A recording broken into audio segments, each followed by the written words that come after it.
dalkan maanta wuxuu leeyahay sharcigaas wuxuu yahay qof iyo cod maamul goboleedyada ayaga lama weydiinin waxay ka saaran tahay fulinta annagana waan ku kor joogtaynaynaa qof iyo cod xalimayaday shaqadeeday sheegatay cidna waxba uguma darin waxaan ku qaban karaa doorashada 13 bilood gudahooda yes baan leeyahay waa lagu kaabayaa waan ku kor istaagaynaa waan ayisanahay xalimayaday waa guddi madax bannaan cidna ma hoos tagto cidna waxba uma kordhinayso annagana ayada wax nooma kordhinayso dalkan sharci dejin buu leeyahay baarlamaanka Soomaaliyeed ayaa dalkan ay ka go'daa masiirkiisa wuxuu ansixiyay baarlamaankan maanta ah inuu dalkan dan u tahay qof iyo codkii waxaa nagu raacay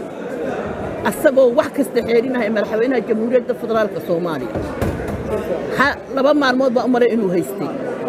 wuxuu ku dhawaaqay madaxweynuhu asagoo raacayo ansixintayada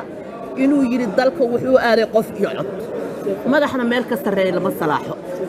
dadkuna ilaa majahbaabiya ma wanaagsan maamul goboleedyada annaga xukunno sharci dejinta dalkaanahay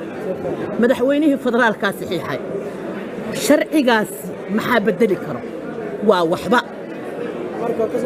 waan ka soo horjeednaa mana dhici karto maamul goboleedyadana waxaa u wanaagsan adduunku gacmo wada jir bay wax ku gooyaan dalkeennana faragelin badan baa ku socoto dad baa waxaa xiisa badan u haysaa dalkan inay xeeriyaan danbay u tahay federaalisanka markii la qaadanayay dalka inuu caqabad ay ku noqdaan looma qaado waa in dalka loo hoggaansamo iyo dadkaba waa in la raaca mas'uuliyiinta ugu sarreysa waa in nin walba maalin lagu ilaaliyo xukunkiisa iyo waxa uu hayo waa wuxuu qofka keenay macnaha ama madaxweynaha ama dawladda ayagoo weeyihiin maamul goboleedyada waxaan aad ani u soo dhawaynayaa inay isku tagaan inay tashadaan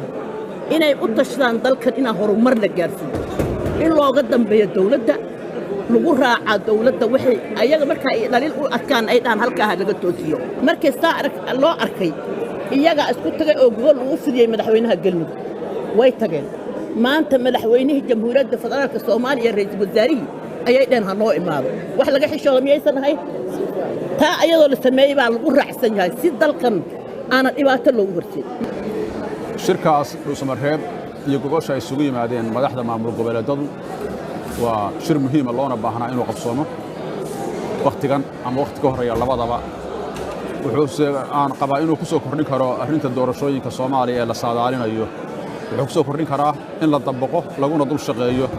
xeerka doorashooyinka ee labada gole qaranku ansixiyeen iyo sharciga guddiga madaxa bannaan ee doorashooyinka qaranka in kuwa lagu dul shaqeeyo lana dabaqo si aanu dalku dib ugu noqon ayaan arkaa inuu ku soo kordhin karaan aniga wax weyn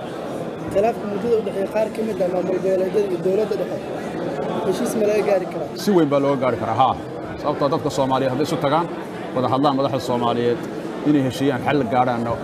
aad baan ugu rajo weynaa waan laga maarmaan in sidaa la sameeyo sababtoo khilaaf baan badani ku jira dhinaca kale gudoomiyaha golaha shacabka Soomaaliya Maxamed Muuse Sheekh Cabdiraxmaan oo ka hadlayay howlaha doorashooyinka dalka ayaa waxa uu sheegay in maamul goboleedyada ay shaqo ku leeyihiin howlaha doorashooyinka dalka wadankan amni la heli maayo ilaa doorasho toos ah ka dhacda aad dareemi kartaan hadda waqtiga ugu dambeeyay 2016 odayaashii ergada iyo xildhibaanada kala shaqeynaya guddiyada doorashooyinka inta la wacay ayaa waxaa la yidhi dembi baad gasheen waana lidinka cafiyey doorasho dadban haddaan aadno waxaa la filan karay dhammaantiin waa dareemi kartaan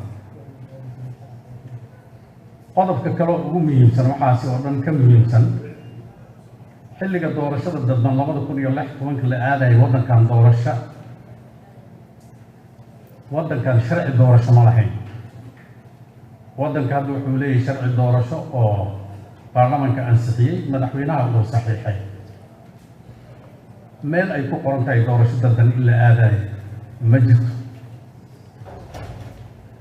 qodobka kale oo aan rabno in aan isxasuusino haykal dawladeed dhisan baarlamaanka waa golihii sharci dejinta ama baarlamaanka waa sharci dejin qodobka 47 ayaa xaq u siinaya marxaladda hadda la marayo inaan anaga dhamaystirno wixii shuruuca oo doorashada lagu aadi lahaa ee